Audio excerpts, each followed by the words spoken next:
Good morning everyone, welcome back. Today we will discuss defense mechanisms in psychodynamic approach. As you all know, we have already discussed id ego and superego. So start with one question: what happens if there is a conflict between id ego and superego? So answer is anxiety. The ego tries to avoid anxiety and uses ego defense mechanisms to maintain a balance in relation to the id and superego. So the constant conflict between id, ego and superego produces anxiety. To manage this anxiety, the ego has defense mechanisms. You can see here some defense mechanisms I write here: denial, projection, displacement, and repression, and so on. So I will start with rationalization. A person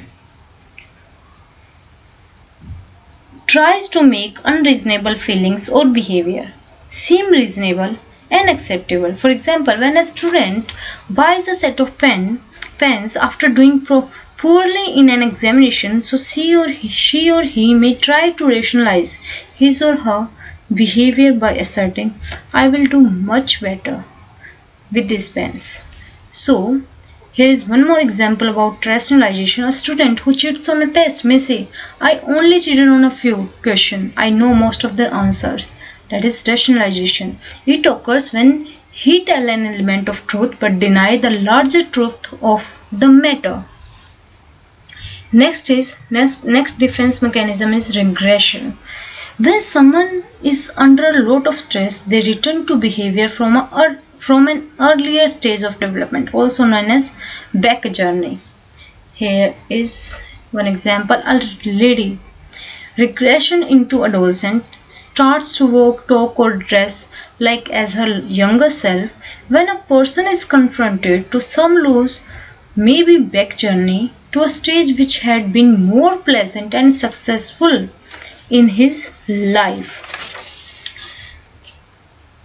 Here's some more example of regression and reaction formation. Regression example: a child anxious mother will reject him once new baby brother and sister arrives, can revert to tantrums like bedwetting and soiling, etc.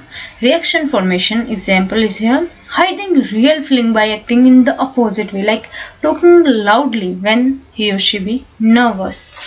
So these are examples of regression and reaction formation. Next is displacement. To transfer an impulse or idea from a threatening object to a less threatening object, that is displacement.